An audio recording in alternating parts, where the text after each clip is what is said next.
Take it granted కాదు. కరెక్టే. గుడ్డు మీద కూడా ఖచ్చితంగా అదే కాదు, గుడ్డు మీద కూడా ఆయన బొమ్మ వేసుకుని అంత ట్యాంపరింగ్ చేశారంటే ఆయన ఎందుకు అంత నమ్మలేకపోయాడు. అదొక్కటి కాదండి, ఒక మత్తులో పెట్టేశారండి. మరి ఏ మహారాజుకైనా ఏ చక్రవర్తికైనా కూడా అతిగా పొగిడినప్పుడు పక్కన వాళ్ళు ఎవరో ఒకరు కాస్త గిచ్చి స్పృహలోకి తెస్తారు.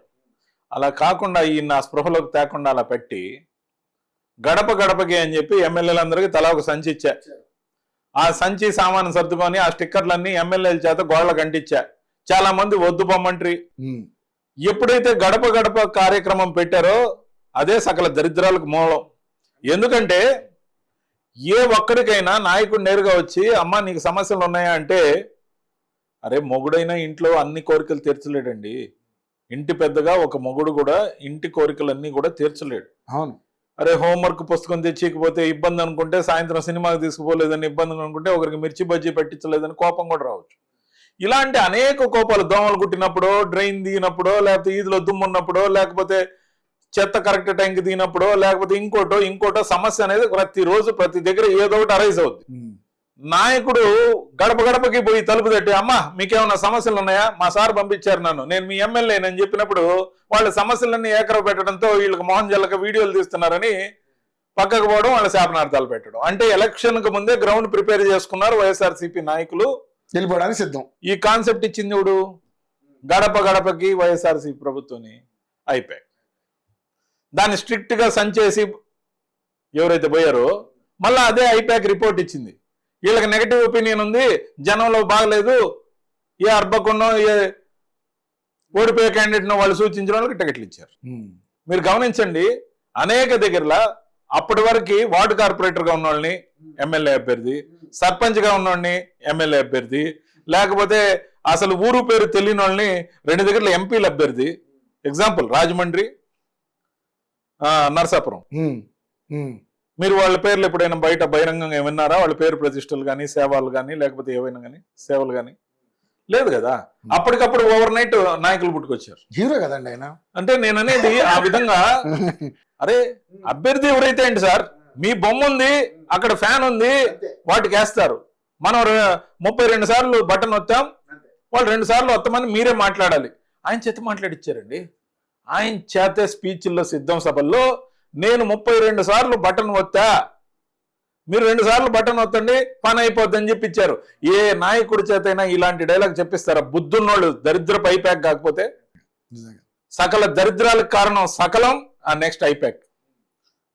కార్యకర్తలు దన్ను లేకపోవడం, నమ్మిన వాళ్ళకి, నానుకున్న వాళ్ళకి, ముఖ్యంగా కాంట్రాక్ట్ చేసిన వాళ్ళకి ఆత్మహత్యలు చేసుకునే దుర్భరమైన పరిస్థితి తేవడం, అడిగినోడికి అడగనోడికి తలా ఒక 10,000 రూపాయలు వాళ్ళ అకౌంట్లలో వేయటం, గవర్నమెంట్ అగ్రిమెంట్ చేసుకున్న కాంట్రాక్టులకు బిల్లులు ఇవ్వకపోవడం. సాక్షాత్ గవర్నమెంట్ ఏదైతే అగ్రిమెంట్ చేసుకుంటుందో దానికి బైండ్ ఓవర్ కదా, సబ్సిక్వెంట్ గవర్నమెంట్ కూడా బైండ్ ఓవరే. మీరు అగ్రిమెంట్ చేసుకున్న వాడికేమో డబ్బులు ఇయ్యరు, అడగనోడికేమో కొత్త కొత్త స్కీములు. వాహన మిత్ర, లేకపోతే ఇంకో మిత్ర, లా నేస్తం. అసలు ఎవరన్నా అడిగారు మిమ్మల్ని? అంటే అన్ని వర్గాలకి తలా ఒక స్కీమ్ ఇచ్చాం, అందరికీ చక్కగా అడిగినోడికి అడగనోడికి ఇచ్చాం స్కీములు. మనం బినామీలు చేసుకుందాం స్కాములు, కావలసినంత డబ్బు ఉంది, మళ్ళీ ఖర్చు పెడతాం, ఐపాక్ స్క్రిప్ట్ ఇస్తుంది, మళ్ళీ గెలుస్తాం, మళ్ళీ గెలుస్తాం, ఎప్పటికీ గెలుస్తాం, 30 ఏళ్ళు ఉంటాం. అరే 30 ఏ రోజైనా రాబోయే 5 ఏళ్లకి గత 5 ఏళ్ల పరిపాలన చూడండి, లోటుపాట్లుండి సవరించుకుంటా మరో 5 ఏళ్లు ఇవ్వమనే ఆశీర్వాదం ప్రజల్ని కోరడానికి ప్రజల్లోకి వస్తున్నా అని ఏ రోజు పిలిపివలా. మరో 30 ఏళ్ల కోసం ఆయన ఓటు అడిగాడు, భయపడ్డారు. మరో 30 ఏళ్ల కోసం ఈయన ఓటు అడుగుతున్నాడు, ఇది కష్టం, ఇది మన భవిష్యత్ తరాలకు నష్టం అని చెప్పి వద్దన్నారు.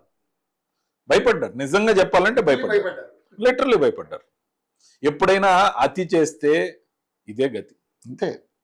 చుట్టూ ఉన్న వందిమాగదులు లాంటి వాళ్ళు ఇచ్చే దొంగ స్క్రిప్ట్లు, ఒరిజినల్ సర్వేలు దాచేయటం, అందిన కాడికి దోచేయటం, ప్రతి దాంట్లో స్కామ్ చేసుకోవటం. అదేమన్నా మాట్లాడితే ప్రజలకు స్కీములు ఇచ్చాం కదా, మనకు ఆ మాత్రం స్కాములు లేకుంటే ఎలా? ఓ 10 మంది 20 మంది ముఠాగా తయారవటం. ఈ ముఠా దగ్గరే ఉన్నాయి మొత్తం స్కామ్లన్నిటి డబ్బులు, ఈ ముఠా దగ్గరే ఉన్నాయి. అవును, నిజంగానే. ఆ ముఠా మాత్రమే ఇప్పుడు జగన్మోహన్ రెడ్డి గారు చుట్టూ ఉన్నారు. ఎందుకంటే వీళ్ళే బినామీలు, వీళ్ళే ముఠా సభ్యులు. అందరూ అందిన కాడికి తీసుకున్న స్కాములు స్కీముల్లో వీళ్ళు మాత్రం ఆయన చుట్టూన్నారు.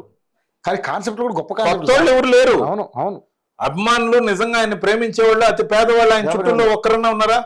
భజన పరులే ఎక్కువ ఉన్నారు. భజన పరులు కాదు, స్కాములు చేసిన వాళ్ళు, లేదు స్కాముల్లో డబ్బు బినామీలుగా పొందిన వాళ్ళు ఆయన చుట్టూ ఉన్నారు. ఎందుకంటే వీళ్ళు పోతే ఆయనకు నష్టం కాబట్టి వాళ్ళకే తలా ఒక పదవి ఇచ్చి కూర్చోబెట్టుకున్నారు.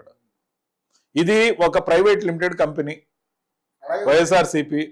దానికి స్క్రిప్ట్ రైటరు లేకపోతే ఇంకోటి ఏదన్నా ఉంటే ఆ ఐప్యాక్. జనాల్లో నిజంగా చెప్పాలంటే జగన్మోహన్ రెడ్డి గారు అదృష్టవంతుడు.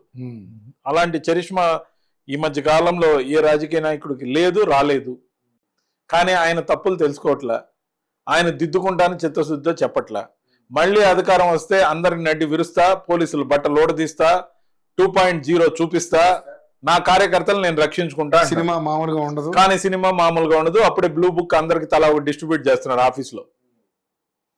కాబట్టి ఆ బ్లూ బుక్ సంగతి కోసం అన్నా గెలిపిమని అడగాలి.